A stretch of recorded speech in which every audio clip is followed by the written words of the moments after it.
Students,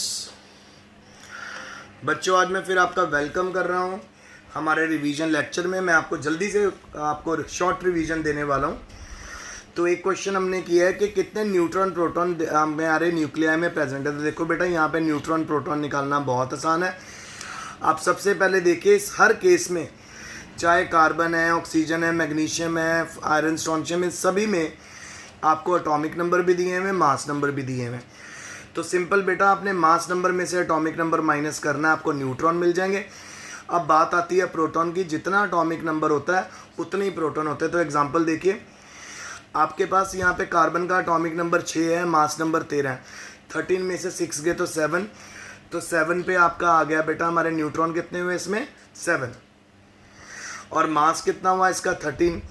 उसके बाद बेटा अगर आपको प्रोटॉन निकालने हैं तो जितना एटॉमिक नंबर उतने प्रोटॉन। कितने एटॉमिक नंबर है यहाँ, 6, तो इसमें प्रोटॉन हो जाएंगे 6।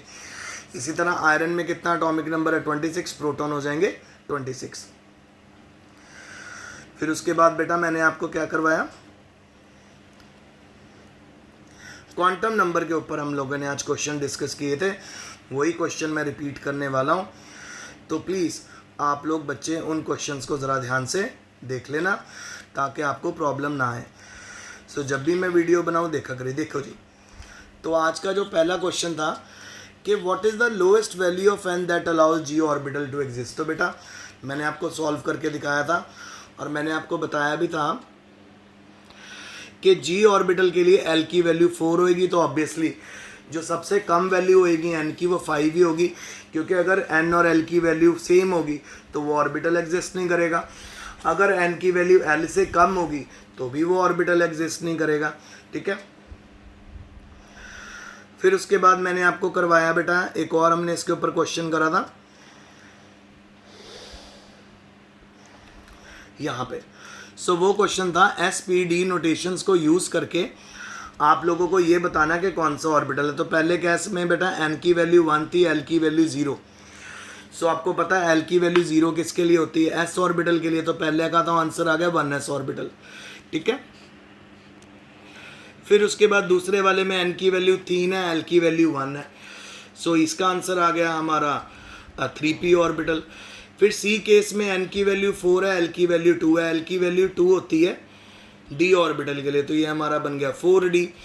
इसी तरह लास्ट केस में एल की वैल्यू 3 है, एल की वैल्यू 3f के लिए होती है, तो 4f बन गया। फिर आपको पूछा हुआ था कि जी कौन से ऑर्बिटल पॉसिबल होंगे, कौन से नहीं। तो जहाँ जहाँ पे एन और एल की वैल्यू सेम आ जाएगी या एल की वैल्यू एन से ज़्यादा हो जाएगी, वहाँ पे वो ऑर्बिटल पॉसिबल नहीं होंगे। तो देखो जी, एन और एल की वैल्यू सेम आ रही है, पहले केस में नहीं पॉसिबल। दूसरे केस में एन की वैल्यू बड़ी है एल से, पॉसिबल। तीसरे केस में एन और एल की वैल्यू फिर सेम आ गई, नॉट पॉसिबल।